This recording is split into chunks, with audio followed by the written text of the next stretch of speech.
আসসালামু আলাইকুম। আজকে আমরা বাংলাদেশের নির্বাচন হওয়ার পর আমাদের যে প্রধানমন্ত্রী তারেক রহমান তিনি এই প্রথম কিন্তু মালয়েশিয়া সফরে গেলেন।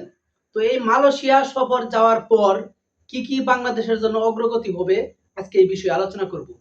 তো আলোচনায় যাওয়ার আগে আপনাদের কাছে আমার একটা অনুরোধ থাকবে, আপনারা যারা নতুন রয়েছেন অবশ্যই আমার চ্যানেলটিকে সাবস্ক্রাইব করবেন, সাবস্ক্রাইব করে পাশে থাকবেন এবং শেয়ার করবেন। তো আজকে মূল আলোচনায় আসি। আপনারা জানেন তারেক রহমান এবং তার যেই সহধর্মিণী জুবাইদা রহমান তাকে নিয়ে সে কিন্তু মালয়েশিয়ায় অবস্থান করতেছে। তো তাকে যেই সংবর্ধনা জানানো হয়, লাল গালিচা সংবর্ধনা জানানো হয় মালয়েশিয়ার তরফ থেকে, তো তাকে কিন্তু অনেকটাই সসম্মানে তাকে কিন্তু সাদর আমন্ত্রণ জানায় মালয়েশিয়া সরকার। তো আজকে আমাদের যে বিষয়টি হলো, আপনারা জানেন মালয়েশিয়া শ্রমবাজার অনেক দিন থেকে কিন্তু বন্ধ রয়েছে এবং মালয়েশিয়ার সাথে কিছু চুক্তিগুলা কিন্তু আমাদের সাথে অমীমাংসিত রয়েছে। তো আজকে এই আলোচনাগুলো অগ্রগতি করার জন্যই আমাদের বাংলাদেশের প্রধানমন্ত্রী তারেক রহমান তিনি কিন্তু মালয়েশিয়ায়। তো আজকে আমাদের বাংলাদেশের কি অগ্রগতি হতে যাচ্ছে আপনারা জানেন। আমরা বাংলাদেশ নিম্ন আয়ের দেশ, আমাদের বিভিন্ন দেশে যায় যে কিন্তু আমাদের জীবিকার তাগিদে আমাদের কিন্তু কাজ করতে হয়।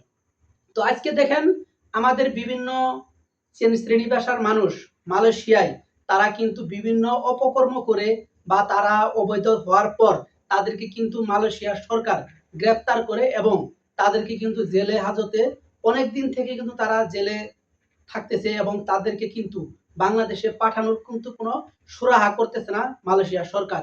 তো আজকে এই বিষয়ে অনেকটাই আলাপ আলোচনা করেছেন মালয়েশিয়ার প্রধানমন্ত্রীর সাথে আমাদের তারেক রহমান, যিনি বাংলাদেশের সরকার। তো তারা আশ্বাস দিয়েছে যে বাংলাদেশের সাথে সুসম্পর্ক হবে এবং যতগুলা বাংলাদেশি শ্রমিক তারা অবৈধভাবে থেকে মালয়েশিয়ার জেল হাজতে রয়েছে তাদেরকে ছেড়ে দিবে এবং সসম্মানে বাংলাদেশে পাঠিয়ে দিবে। এই অঙ্গীকার কিন্তু মালয়েশিয়ার প্রধানমন্ত্রী দিয়েছে।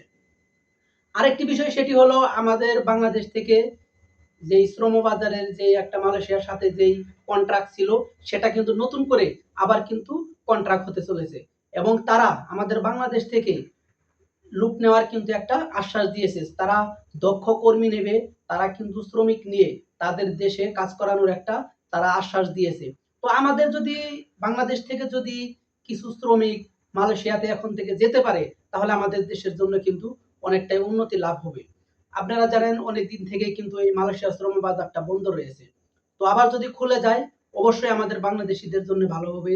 আমাদের দেশটা নিম্ন আয়ের দেশ, আমরা যে কোনো দেশে গিয়েই কিন্তু আমাদের এই রেমিটেন্স যোদ্ধারা যেভাবে টাকা পাঠাইতেছে বাংলাদেশকে উন্নত করতেছে। তো এভাবে আমরা যতদিন এই মালয়েশিয়ার সাথে সুসম্পর্ক ভালো থাকবে, আমাদের দেশ থেকে যত শ্রমিক মালয়েশিয়াতে পাঠানো যায় এই উদ্যোগ কিন্তু বাংলাদেশের যে প্রধানমন্ত্রী রয়েছেন তারেক রহমান তিনি কিন্তু নিয়েছেন। আরেকটি বিষয় সেটি হলো এই বাংলাদেশের প্রধানমন্ত্রী তারেক রহমান এবং মালয়েশিয়ার যেই প্রধানমন্ত্রী রয়েছেন এই দুই জনের যেই বৈঠক হবে, হওয়ার পর বাংলাদেশের প্রধানমন্ত্রী তিনি কিন্তু চীন সফর করবেন।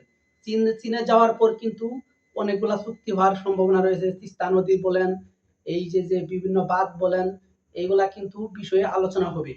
তো আজকে আমরা সবাই একটাই কামনা, আমাদের বাংলাদেশ সরকার তিনি যেন আমাদের দেশের জন্য ভালো কিছু করেন এবং বিভিন্ন দেশের সাথে ভালো সম্পর্ক গড়ে তুলে আমাদের দেশকে যেন উন্নতি করে, এটাই আমাদের প্রত্যাশা। তো আজকে এই পর্যন্তই। সবাই সুস্থ থাকবেন, ভালো থাকবেন। আল্লাহ হাফেজ।